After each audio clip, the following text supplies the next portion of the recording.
Apesar do crescimento dos sistemas de aquecimento a gás e solar, ainda é o chuveiro elétrico campeão lá dos nossos banheiros. O que temos no chuveiro elétrico?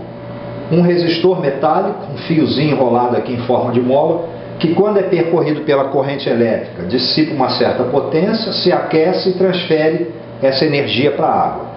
E o que temos na maioria deles é uma chavinha em que você pode mudar da posição morno para quente, ou verão e inverno, fazendo com que o chuveiro dissipe uma menor ou maior potência.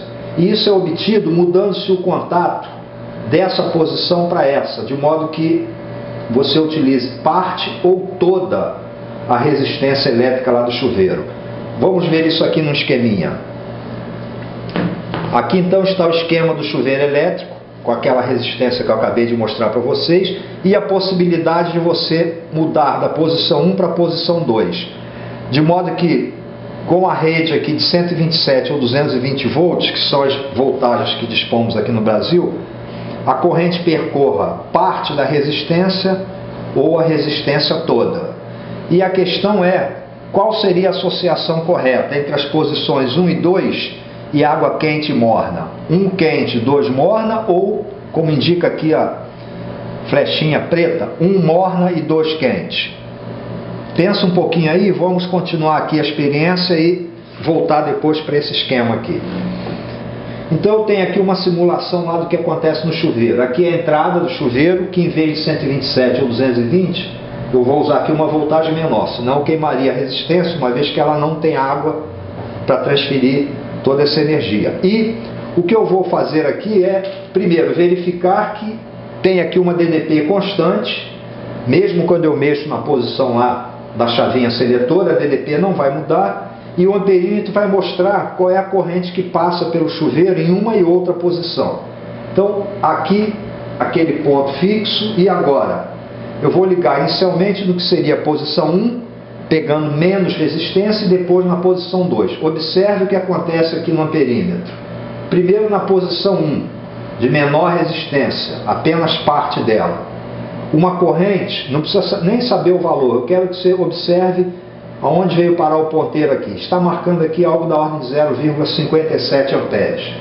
E quando você muda a posição para a posição 2, de maior resistência, a corrente cai para cerca de 0,35 amperes. Voltando então aqui para o nosso esquema, chave na posição 1, maior corrente percorrendo o chuveiro, chave na posição 2, menor corrente.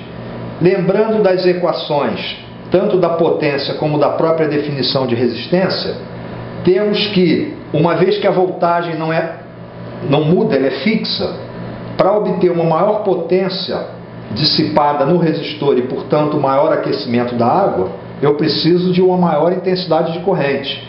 E essa maior intensidade de corrente, como você já sabe, será obtida na situação de menor resistência elétrica.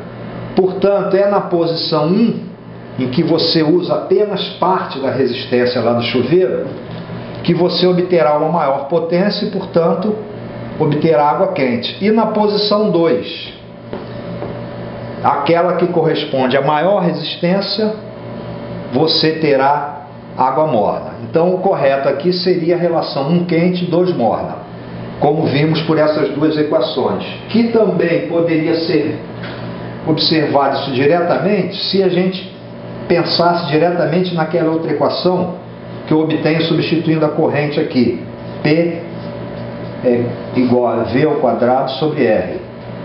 Essa equação é muito útil aqui porque ela me diz diretamente que numa situação em que a voltagem é constante, ou seja, a quantidade de joules por coulomb fornecida é sempre a mesma, eu vou obter a maior potência na situação de menor resistência, porque é exatamente essa situação que vai permitir uma maior passagem de corrente e, portanto, maior quantidade de coulombs por segundo para fazer essa transferência de energia.